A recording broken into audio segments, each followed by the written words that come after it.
ഉണ്ണീശോയിൽ ഏറെ സ്നേഹം നിറഞ്ഞവരെ, ശത്രുക്കളുടെ വരമ്പുകൾ തകർത്തെറിയുന്നതാണ് ക്രിസ്മസ്. ഓരോ ക്രിസ്മസും സൗഹൃദങ്ങൾ പുതുക്കാനും ഹൃദയത്തെ ശാന്തരയാനും നമ്മെ സഹായിക്കുന്നുണ്ട്. ചരിത്രം പോലും ഇതിന് സാക്ഷ്യം വഹിക്കുന്നുണ്ട്. ആർക്കോ യുദ്ധഭൂമി, ജർമ്മൻകാരും ഫ്രഞ്ചുകാരും തമ്മിൽ യുദ്ധം നടക്കുകയാണ്. പടയാളികൾ നീട്ടിയ തോക്കുമായി കിടങ്ങൾക്കുള്ളിൽ കിടന്നു പരസ്പരം വെടിവെക്കുവാൻ ഉണ്ണം നോക്കുവാണ്. മനസ്സ് നിറയെ ശത്രുക്കളുള്ള വെറുപ്പും വിദ്വേഷവുമാണ്. അന്നൊരു ക്രിസ്മസ് ആയിരുന്നു. സുന്ദരമായ രാത്രി. ജർമ്മൻകാരുടെ മനസ്സിൽ ക്രിസ്മസിൻ്റെ ഓർമ്മകൾ തലയിട്ടു. ഉണ്ണീശോയും നക്ഷത്രവും മാലാഖന്മാരും മാട്ടിടയന്മാരും പുൽക്കൂടും അകലെയുടെ വീടുകളെക്കുറിച്ചും അവർ ആലോചിച്ചു.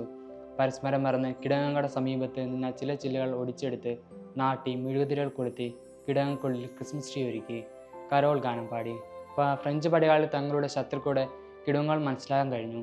എങ്കിലും തോക്കിൻ്റെ കാഞ്ചി വലിക്കാൻ അവരുടെ കൈകൾ അവിടുന്നില്ല. ക്രിസ്മസിൻ്റെ വികാരം അവരുടെ ഉള്ളിലേക്കും വന്നു. അവരും കിടങ്ങുള്ളിൽ പുറത്ത് ചാടി വലിയ വൃക്ഷം വെട്ടിയെടുത്ത് നാട്ടി മെഴുകുതിരികൾ കൊളുത്തി. അക്രമത്തിന് ഭീതി അവരിലും വന്നില്ല.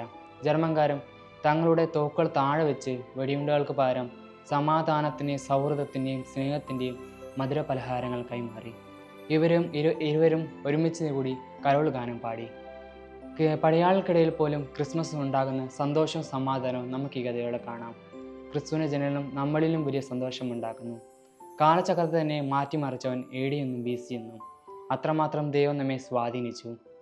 ലോകത്തിൻ്റെ രക്ഷകനായി സ്വർഗത്തിലെ എല്ലാ സ്വഭാവങ്ങളും ഉപേക്ഷിച്ച് ഭൂമിയിലേക്ക് ആഗതനായി. അതൊരു കുഞ്ഞു പുൽക്കൂട്ടിൽ. ഈ ക്രിസ്തുവിനെ നമുക്കും ഓർക്കാം. നല്ലൊരു ക്രിസ്മസ് ഞാൻ ഏവർക്കും ആശംസിക്കുന്നു. Happy Christmas.